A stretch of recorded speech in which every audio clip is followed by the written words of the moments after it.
and our state's attorney, Aisha Braveboy. I'm also joined by my executive command staff and the commanders of Division 4 Oxon Hill, to include the lead investigator in this case, Detective Jonathan Marks. I'd also like to thank the hard work of the PGPD Fugitive Squad and our Major Crimes Homicide Unit. The Prince George's County Police Department and our partners never wavered in our commitment to thoroughly investigate this case and ensure everyone responsible was arrested and brought to justice. And that's what brings us here today. The 15-year-old who brazenly boarded a county school bus, pulled out a gun, and pulled the trigger multiple times with the goal of killing another teen is in PGPD custody. The suspect, who goes by the name Baby K, is charged as an adult for his shocking crimes. And it's my sincere hope that he will be held accountable to the fullest extent of the law. Yesterday afternoon, at approximately 2:40 p.m., members of the U.S. Marshals Service Capital Area Regional Fugitive Task Force, which includes PGPD officers and officers from other agencies, located the suspect, who was on foot in the 6300 block of Baltimore Avenue in Riverdale Park area. He was taken into custody without incident and brought here to Prince George's County Police Department. Many of you have seen the photos or the videos of the crime committed on the school bus, a place where no child or employee should fear for his or her safety. The crime shocked this community. It shocked even the most veteran law enforcement officers. To quickly recap, on May 1st, 2023, the bus had just stopped at Iverson Street and Sutler Drive to drop off students. While stopped, 3 students boarded the bus and began to attack the victim, who remained on the bus. One of the suspects, later identified as Baby K, displayed a handgun and attempted to shoot the victim multiple times, but detectives believe the weapon malfunctioned. The 2 other juvenile suspects who committed the attempted murder on the bus are also in custody. A juvenile female is also charged with conspiracy in connection with this case. They are all charged as adults. Baby K is charged with attempted first-degree murder, attempted second-degree murder, assault, firearms offenses, and additional charges. We hope this arrest and the arrest of the 3 other individuals reinforces our commitment to arrest anyone who commits a crime, no matter their age. I must remember that the vast majority of our youth are not committing crimes. They're living out their lives in a way that they will become productive citizens. I realized over 2.5 decades ago that we simply could not arrest our way out of a crime problem. The solution then tilted the quest for justice too far in the other direction, which will simply not provide us with the positive resolution that all of us desire. We need balance, the type of equilibrium that seeks justice for victims, makes the community safe, and provides real resources to young offenders and offenders alike. We have had 136 shootings this year, and 27 resulted in homicides. In addition, there have been 69 non-contact shootings, violence becoming a prevalent and frequent way of life. Of the 84 arrests that we've had for carjackings this year, 51 has been for juveniles, marking the 3rd straight year that juvenile arrests for the violent crime of carjackings have exceeded the arrests for adults. With that, it is my pleasure to welcome our county executive to make a few remarks. Good morning, everyone. I'd like to thank all of you for being here this morning, and I want to thank the chief as well for his excellent leadership. I want to thank the department as well for their leadership, and want to thank the men and women who do this work every single day. Thank them for the absolutely tremendous job that they are doing and have done on this particular case. They work to quickly identify the suspects in this case, make initial arrest, and now just yesterday, as you heard, they have brought into custody the final suspect that we were looking for. And so I want to add my thanks as well to the U.S. Marshal Service for the support that they provided in this case. I'd like to also thank a person who is a hero, quite literally, and that is the bus driver in this case. Anyone who had the misfortune of looking at the tape, the videotape in this case, saw what all of us saw. It was absolutely horrific what we witnessed on that video. And the bus driver in this case can't be described as anything other than courageous, and she acted very effectively, and thereby I think it was just incredible, the leadership that she demonstrated. The truth of the matter is also that no bus driver should ever have to worry about violence like this happening while they're doing their job. Again, the violence that we witnessed was outrageous, it was appalling, and now that these children, and they are children, in this case 14, 15, and 16 years old, have been arrested, it is the case that they absolutely must be held accountable. Now, we know that there's been an increase in violence in our community and in communities all across the nation, especially youth violence. And I want you to know that this government has spared no expense to address this issue. We made sure that our police department have had the funding that they need to do their jobs, while also putting in place new resources and programs that provide more opportunities for our youth and young adults.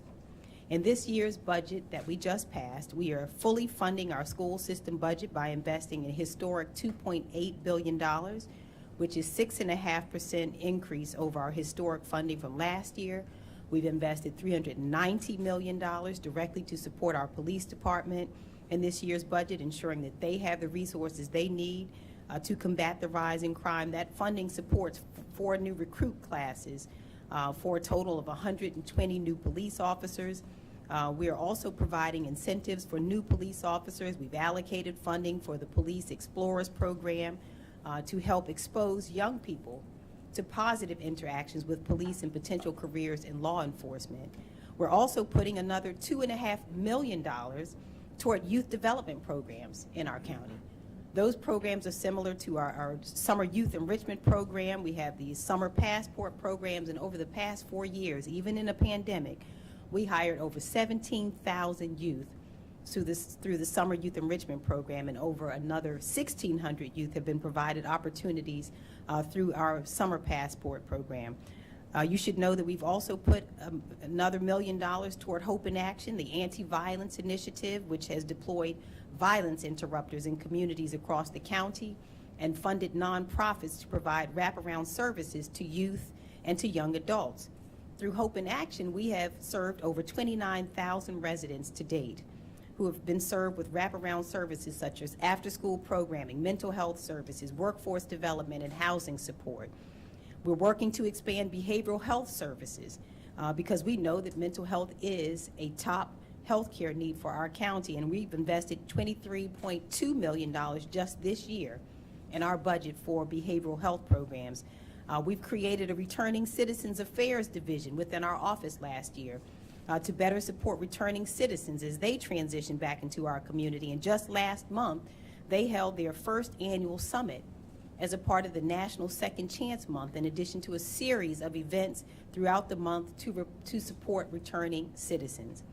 We also know that stable and affordable housing is a critical need, and so we've invested $45 million to preserve and create new affordable housing to make sure our families have that. The point is, I can go on and on and on about all of the programs and to demonstrate that we spared no expense to address this issue. It is the case, however, that although we're making investments in our police department, we're making critical investments all along the way, it is still the case that the issue of violence with our children quite literally cannot be resolved just by the police department.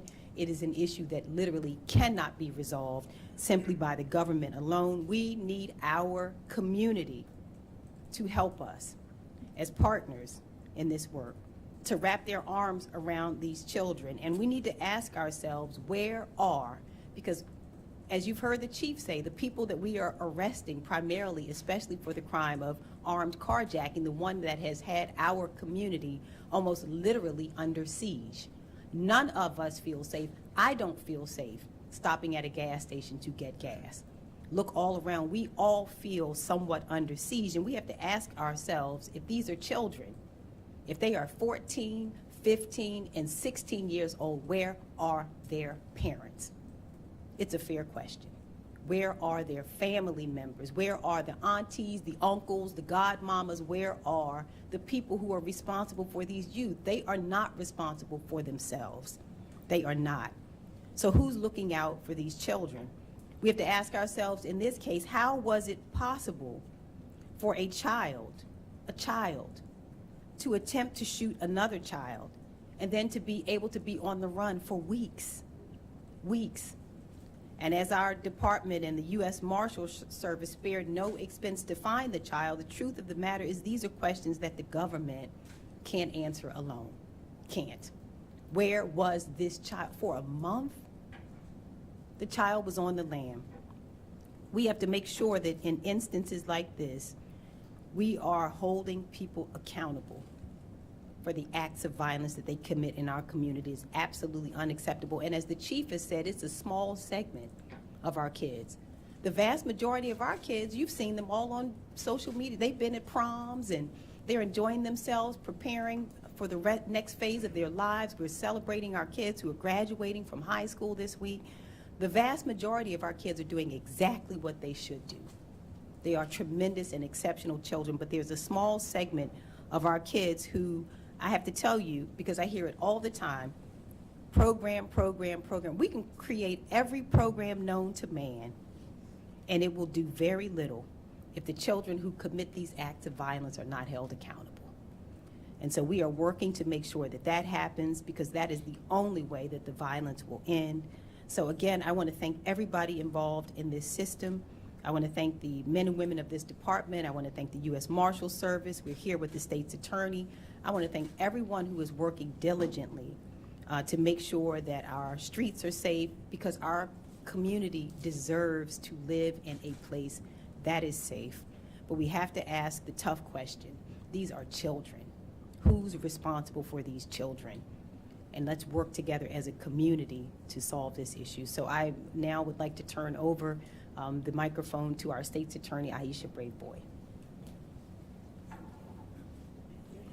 Thank you so much, Madam County Executive, and thank you so much to my partner, literally in crime, our Chief Malik Aziz, the men and women of the Prince George's County Police Department, the U.S. Marshals, as well as members of my team, in particular, the Chief of our Homicide and Strategic Investigations Unit, who is here today, Sherry Waldrop, who will be handling this case along with ASA Dora Miles Moore. We stand today in solidarity and unity with the county. We also have sent a very strong message through our prosecutions and through our work in this case that each and every individual involved will be held accountable. So far, 4 individuals have been arrested. 3 have had bond review hearings. All 3 have been held without bond. The bond review in this case against Baby K will likely be held tomorrow. And so we will use the same arguments. We will have some of the same witnesses who have testified at other bond hearings come, in particular those who have been impacted by this horrific crime. So we hope to see the same outcome tomorrow as we have in the prior bond matters. I did also, as the county executive, want to just really highlight the bus driver in this case. One of the things that I noted, and I'm sure the exec and the chief and others did too, was that she prayed. She prayed for the child who was on the bus. She prayed for our community. And I do believe that there is power in prayer. And to think what could have happened on the bus that day, I think nothing but prayer ensured that the tragedy that could have occurred did not occur. But now our job is to hold each and every one of these individuals accountable. And so we have a commitment to doing just that. We've been working hand in hand with the Prince George's County Police Department since this incident came to light. And we will continue to work with our partners to ensure that justice is served. Thank you. We'll open the floor for any questions that you may have. Chief, I have a question. It's been For brought me? up. Yes. Okay. If you would answer. If you're able to talk about, you know, as was mentioned, where's this kid been? Who's been harboring him? Will someone face any charges as a result? He had to be somewhere. And also, where did he get this gun? Well, it's a good question on where has a 15-year-old been, and we're investigating that right now. I would, like to have a belief that adults or someone was helping a 15-year-old elude the police, where he would not come forth to answer up to his horrific crime. But we don't know that at this particular time. The investigation is still new for us. It is still active, and we're seeking to bring some resolution to that alone. We want to know that too. We're seeking answers to that. I will say that it would be my belief that if we can prove that adults were helping a 15-year-old elude the justice arm for the law, then that person should face the consequences also. There's accountability for everyone here. At this point, we do not have that weapon in our possession at this current time, and we do not know where that weapon was obtained. I would add this. Under the new laws of the state of Maryland, it has become more difficult for police to question young people about anything without not a parental consent. Parental consent is not even in play. It is an attorney has to give permission over the parent so that we can ask questions for those who are directly involved in these type of horrific crimes. Next question. Have the juvenile justice reform laws to which you're referring hampered this investigation? Are you able to question Baby K? Have you ever been able to question the others? Yeah, I'll reiterate that. The answer is that we could not. It's not, yes, those kind of laws, they do hamper. I do understand, the direction that people are trying to go when you go back 15, 20, 30, 40 years, and you see injustices that, have cracked the system. And then you have, in a new era, in a new time, those protections have given way to a protection of some people who have committed very heinous crimes, which, yes, that does hamper what we are doing now as of October 1st last year. Hey, Sean, County Executive, are you going to work in any way with the delegation to Annapolis to change some of the reform laws? The state's attorney last week said she's going to work with the delegation on this. Do you think that the juvenile justice reform laws have gone too far? What specifically might be? Well, I think the chief answered it, that in their investigations, they're finding that it is difficult and that it has created a barrier to investigating cases. I'll let the state's attorney talk about what she sees in terms of how it's unfolding in their own cases. But I can tell you what the other hindrance is. There's a hindrance in terms of investigating the cases, as you've heard, and that it's becoming more and more difficult to hold juveniles accountable. And I think the public cares about that. They're often asking, I see it all over, what is going on? People are trying to get a sense for what the problem is. That is part of the problem. And you've heard it from the chief's mouth. The state's attorney, I know, can probably answer what she's seeing in her office. But the other hindrance that cannot be ignored is that we have 15 and 14-year-olds running about our community at 1, 2, 3 o'clock in the morning, armed and dangerous, unaccountable, and unafraid. In this case, we have a kid who, if we look at it honestly, is both victim and perpetrator. Clearly, you're a victim. We can't determine whether he was registered in school, where he lived. This kid was roaming about, apparently unsupervised.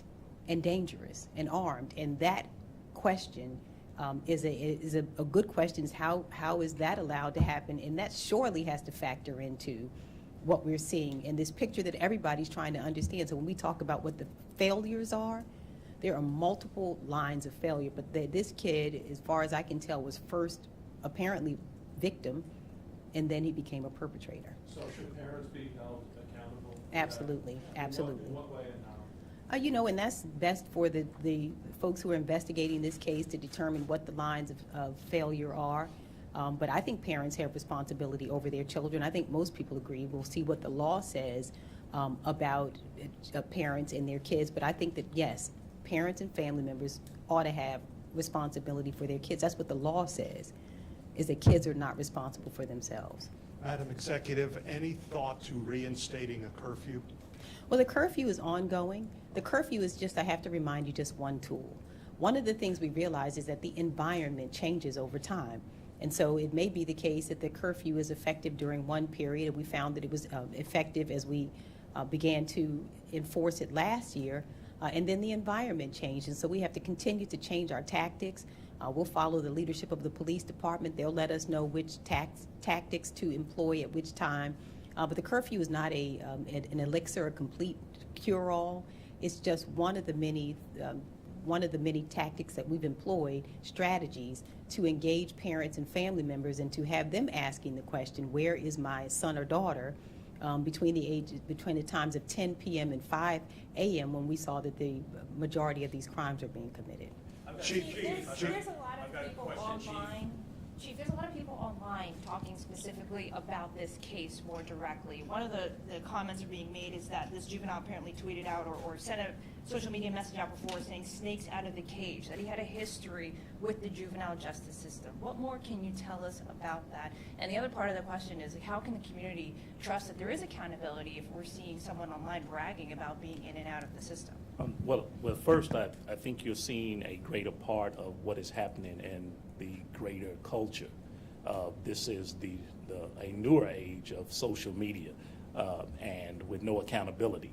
That, you know, the First Amendment, the right to say anything you so please on the internet, and so we're witnessing it, we're living it right now, and those are what you just said is some tame things to what I've seen that's going across social media, and that is the really first part of what's going on with that individual tweeting out things. What was the second part of your question? Well, you mentioned that, but can you tell us any more about what you all know of his history? You mentioned he may have been a victim first and now is a perpetrator. I believe what the county executive is alluding to. We have a system, and a system is built upon parental accountability, taking care of a young person. People who bring young people into the world have an obligation to take care of that young person. Make sure they go out to school. Make sure they're living their lives in a positive way. Bringing them back in line with rightful and progressive type of discipline that is meaningful for that young child as well as rewards. And what we have seen, even in this particular case, is that the question is a legitimate question. Then where's parental accountability? And that parental accountability can, if you leave it alone, it's unchecked, it's not balanced, then that child has no guidance. That youth has no guidance. And with no guidance, then that youthful individual becomes a victim of the circumstances that may prevail around him. Therefore, then exacting the harm upon a community or others in a vicious, sick cycle of things. And I think that's really what it is. So what we're looking for now is, how do we actually hold people accountable in a meaningful way and bring real accountability or resolution to situations that involve parents? Because some parents are really ill-equipped to take care of young people that they have brought into the world as their parent or guardian. and some of them help. Some of them, we talk about rehabilitation all the time, and I find it problematic that we speak on the means, to rehabilitate somebody, and that's a problem because they haven't been rehabilitated in the first place. Can I ask you though, can you speak to whether he is confirmed to have been associated with any other violent incidents in the county, and also We can you speak we to- have handled him before, and right now he is in that system, supposed to be accountable to that system that he was handled before, and we passed that baton. There are other cogs and entities in this wheel who is supposed to track that from our initial handling of him, but he has been handled for at least one incident with us. Have other departments around the region reached out to you about? It's notable that the protections are so strong that you cannot say this young man's name even though he's charged as an adult. I would like to ask you about any details you can share about how he was locked up. Was he alone? Was a vehicle involved? Was he just out on the street or in a building? Could you tell us anything about these circumstances? Well, let me answer the first question. The name. I mean, this is the name he goes by. This is the name that he put out there, that the streets, know him by. He loves the name. So we were well within our right as to say his name. The decision has been made over here in the past 24 months that we would not release a juvenile's name until that case would play out with with the state attorney, because if it is waived back to juvenile court, then we have placed the name. We were well within our right to put his name out, but when it is waived back, we don't take those things back from the internet. We can't get them back. So the policy here has been not to say those names until the adjudication actually is confirmed. And I know the state attorney can speak, better to that.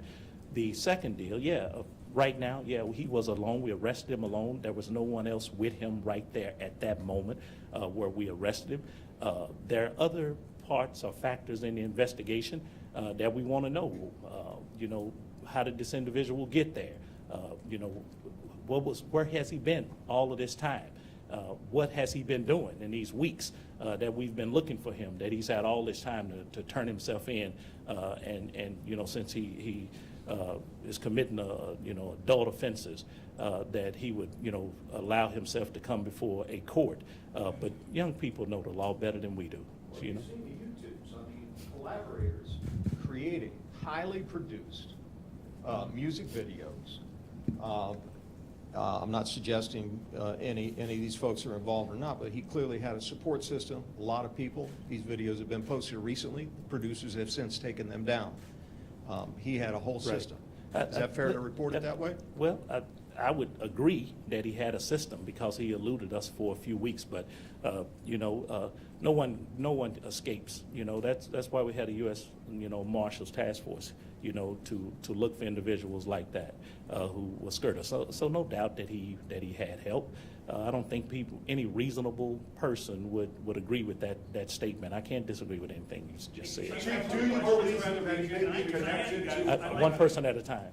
Have other departments around the region reached out to you since his arrest to, inquire about other incidents he may be involved with? Yes, we have been in contact with at least one other area law enforcement agency at this particular time. Nothing has been a result of that, but yes, there are some interest in this young individual. And so we're going to continue to work with them throughout this investigation. They're working with them, as we speak. And we're going to, I'm sure that those other agencies who have a great interest in Baby K is going to mete out a result that is proper and fair, if anything at all. But that's what an investigation is for. Yes? Hi, Scott Taylor, 7 News. I've got 2 questions for you, Chief, real quick. You all talked about accountability by parents. I'd like to know, how accountable and transparent do you think you need to be and the police department with the public and their questions? Well, I think this is part of accountability right now. We're here before you. You have our county executive, our state's attorney, and in back of me, the men and women who make this thing happen. That is accountability. That is answering, the questions. Some of those are very tough questions, which we don't claim to have the total solution. But what we desire to be is part of the solution, part of a team to come to a meaningful result. I'll take a couple of more questions. I'd like to follow up my second question, because other reporters have the opportunity to do that too. Can you tell the public the reasons you won't sit down with Thank you, 7 everybody. News Thanks for to coming. answer questions on camera about your department not reporting I'm sorry, criminal there's more, convictions? please, there's more important questions. If another I official. can't. With regard What's to your the question? comments in the charging documents that have to do with the gang, you know, I don't know if it's war or retaliation. People are saying online that they're expecting such. Can you talk about just the association of Let me say this. Can I get this press conference down? It's a legitimate question. Let me just say, can you turn my mic back on? Let me say this. Well, I can't answer your questions because there's a disruption going on in over here. So nobody.